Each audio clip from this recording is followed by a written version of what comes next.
Olá pessoal, tudo bom com vocês? Espero que sim, né? Bom, gente, eu estou passando por aqui para bater um bate-papo com vocês de forma bem rápida e simples, tá? Falando um pouquinho do vírus. Então, a palavra vírus, ela vem do latim e significa veneno, né? Ou ainda toxina. São agentes biológicos extremamente simples e pequenos.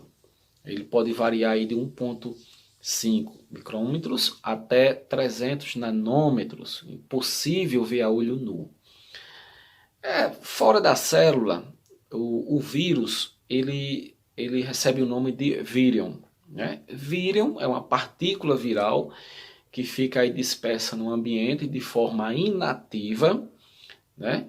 Mas atenção, ele não perde a capacidade de patogenia, tá? Ou seja, de transmitir a doença. Tá bom? Falando um pouquinho de suas características, o vírus ele é um ser acelular. O prefixo A em biologia significa não. Então, acelular, não tem célula, não possui célula, tá bom? Ele também pode ser considerado um parasita obrigatório. Como eu falei para vocês agora há pouco, fora da célula, ele está lá de forma inativa, né? Então ele vai ter que parasitar um ser vivo, né, para fazer seus processos metabólicos, como por exemplo, a sua reprodução, né? Aliás, o vírus ele praticamente infecta todo ser vivo, bactérias, protozoários, fungos, plantas e animais. Se ele está parasitando, ele também pode ser considerado um agente infeccioso. Então, ele vai entrar no corpo de um hospedeiro, vai liberar o seu material genético, ali vai ser multiplicado, né, causando as infecções, as viroses tão conhecidas aí, nossa, tá bom? Em relação ao seu material genético, basicamente ele é de DNA ou RNA, né? Uma exceção é o citomegalovírus, que ela é uma variação da família dos herpovírus, né? Herpevírus, né? E ele tem os dois materiais genéticos, tá bom?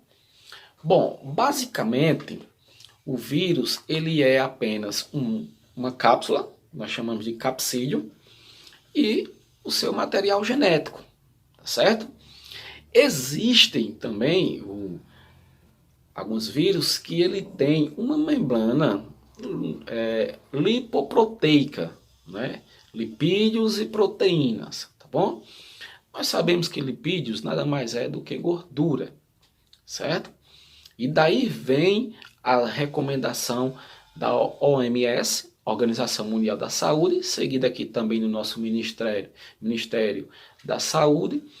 Aí a gente está sempre fazendo a higienização, lavando as mãos com água e sabão, né?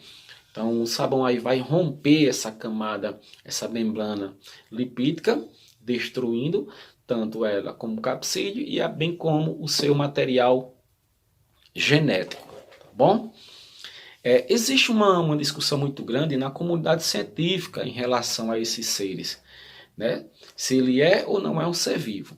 Parte dela diz que o vírus não é um ser vivo, né? E ele está, essa parte que diz que não é um ser vivo está fundamentada numa teoria chamada teoria celular, que basicamente a teoria celular afirma que todo ser vivo é dotado de célula. Então, para ser um ser vivo, o indivíduo tem que ter pelo menos uma célula. Por exemplo, as bactérias. Então, como o vírus ele é acelular, então logo ele não pode ser considerado um ser vivo. Até porque ele fora da célula, ele não desempenha o seu metabolismo. Tá bom? A outra parte que diz que sim, que ele pode realmente ser um ser vivo, afirma que após ele parasitar um indivíduo, e realmente isso acontece, o vírus ele pode se multiplicar, né, e evoluir através das mutações, no caso do material genético RNA, que tanto a evolução quanto a multiplicação, né, são características do ser vivo, tá bom? Alguns vírus, pessoal, também têm, né, uma glicoproteína, né, e enzimas. A enzima chamada de hemaglutinina e também a neuraminidase. Tá? Essas enzimas é uma espécie de umas chavinhas, né, uns cabelozinhos que tem em cima do vírus, que, entre outras funções, elas têm aí a função de reconhecer a célula a qual ela vai infectar. Porque o vírus ela tem essa característica, né? Cada vírus vai infectar uma determinada célula do nosso corpo, tá bom? Falando um pouquinho da multiplicação, então, existem três maneiras do vírus se multiplicar dentro do corpo de um ser vivo. A primeira é por injeção. Então, o vírus vai chegar numa determinada célula que ele vai infectar, vai reconhecer ela através das enzimas, que eu falei agora há pouco para vocês, vai liberar o seu material genético. Esse material genético viral vai se agrupar ao material genético da célula, né, forçando aquela célula a trabalhar para ele, né, produzindo assim vários RNA viral, e quando tiver muito dentro da célula dele, vai acontecer o processo que nós chamamos de maturação, certo? O vírus vai ser formado, e aí chega um determinado momento que a célula eclode, liberando aí centenas e milhares de vírus, e aí vai infectar outras células do nosso corpo, tá bom? Nós temos também ainda a endocitose e a fusão. A endocitose, por exemplo, acontece com o vírus da gripe. Então, como é que ocorre? Então, nossa célulazinha está lá, o vírus chega, reconhece a célula, tá? E aí ela vai entrar por completo para dentro da célula, com envelope, com capsídeo, com seu material genético. Após a penetração por completo dentro da célula, o envelope e o capsídeo será dissolvido, restando apenas o seu material genético, que vai lá se agrupar ao material genético da célula, tá? Causando aí infecções e a gripe, tá bom? E por último, nós temos aqui a fusão, né? Então, ela vai fazer basicamente algo semelhante, só que aí ela vai se aderir à nossa membrana plasmática. A membrana lipoproteica, ela vai se fundir a nossa membrana plasmática, liberando apenas para dentro da célula o capsídeo e o seu material genético.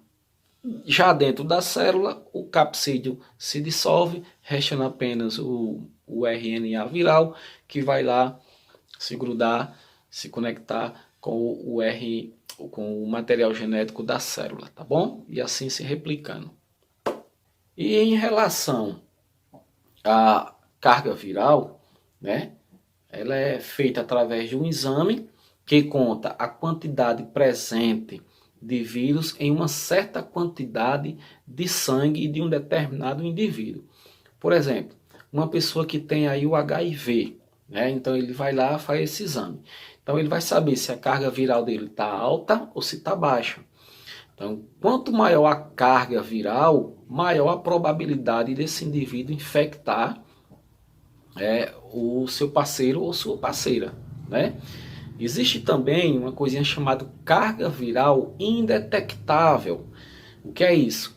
É quando o indivíduo faz lá o seu exame, né? E aí dá baixa quantidade de vírus no seu corpo. Então, é detectado de forma carga viral indetectável, tá bom? Eu já vi aí documentários, revistas, né, especialistas falando, até em programa de televisão mesmo, e a carga viral indetectável faz com que um parceiro que tenha não transmite para seu companheiro ou sua companheira, né? Mas atenção, vale ressaltar o seguinte, como eu já disse antes, a pessoa tem o HIV circulando no seu corpo, né, em baixa quantidade. Mas se por acaso esse indivíduo deixa de tomar os remédios antirretrovirais e de repente aí ele pega uma doença, né, oportunista, por exemplo, uma gripe, aquela quantidade que até então era indetectável passa a ser detectável, né? Então vai aumentar a carga viral dele e ele pode sim infectar o seu companheiro ou companheira, tá bom? Bom, gente, no mais era isso. Ficamos por aqui. Agradeço a atenção e até a próxima oportunidade. Se cuidem.